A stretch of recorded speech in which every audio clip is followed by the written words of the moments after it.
Arunima, we'll just request you to stay on with us. Let's also listen into a reaction coming in from IG Bastar. Dantewada DIG द्वारा एक अभियान संचालित किए गए थे। अभियान के पश्चात तब जिला मुख्यालय दंतेवाड़ा वापस लौटा थे। इस दौरान आरनपुरी एवं समेली के बीच में डीआरजी गाड़ी को आईडी के माध्यम से महोदय द्वारा टारगेट की गई। उस घटना में हमारे एक वाहन आईडी के चपेट में आ गए थे। उसमें 10 डीआरजी जवान एवं एक सिविलियन ड्राइवर कुल 11 लोग का शहादत हो गई। अतिरिक्त इन्फोर्समेंट पार्टी सीआरपीएफ एवं डीआरजी घटनास्थल पहुंच गई है। अभी घटनास्थल से सभी शहीदों के बॉडी को इवैक्यूएशन का कार्रवाई की जा रही है। स्पॉट में सीनियर ऑफिसर्स का भी अभी पहुंच गए हैं। अभी लगातार सर्चिंग अभियान जारी है और घटनास्थल की जो निरीक्षण के पश्चात और संपूर्ण विवरण प्राप्त हो सकता है। Let's continue the conversation with Arunima. Arunima, you were pointing out that there's certain standard operating procedures. For example, you never take the same route because that could be monitored by Naxals and then an ambush could be laid out. You're also pointing out that a vehicle is usually avoided because that could become a coffin. So any, understanding as to why these procedures were not followed in this case? Yeah, while we talk about that, maybe our producers can put out the first picture that has come out from the ground. It shows the impact of the IED. The top, layer of the road is completely blown off, and the impact is a huge arc. The diameter of the site seems to suggest that a lot of explosive was used. So we'll have to wait and see what the investigation tells us. What is the kind of explosive that was used? What was the intensity?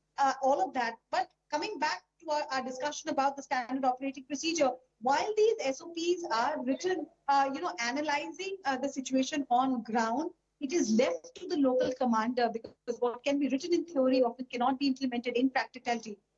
If you give me a moment, Ridhima, Home Minister is here at the spot that I am. We'll try and get a word from him and come back. Sure. We'll give Arunima that opportunity, but we're also now putting out the first pictures of where this attack actually happened. And as Arunima was pointing out, what you can see in the first pictures is that the entire road, in fact, has been blown away. So what will be important to note here is the kind of ID. We're understanding this is an ID blast. So the kind of explosives that have been used, the intensity of this blast combing operations, we do know are currently on to try and find any sort of evidence to see what kind of, whether it was an intel failure, what was the ambush that was laid. But that is the first picture that is now coming in as far as the Naxal attack is concerned, which has happened in Dantewada, which has unfortunately led to 10 jawans being martyred and also the driver of the vehicle. But what do we know so far? As our colleague Arunima was also pointing out, there was an attack on the DRG forces, which has now resulted to 10 jawans being martyred. Now, why was the standing operating procedures not followed? That is something that we'll still have to wait.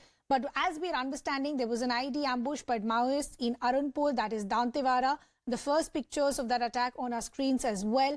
10 jawans, as we pointed out, have been martyred. The driver of the vehicle, unfortunately, has also lost his life. The attack actually happened during the anti-Naxal operations in Dantewada. The DRG force, in fact, was coming back. But as Arunima was pointing out, there are two questions here. Why did the DRG force, one, use the same route? And secondly, why did they use a vehicle which is usually avoided in cases like these? Post that, combing operations are currently on. You have the Chief Ministers, of course, offered his condolences and help to the bereaved families. The Home Ministers also had a word with the Chief Minister, offering all possible help that the centre can give. As we pointed out, the investigation is currently on. Details are still sketchy at this point.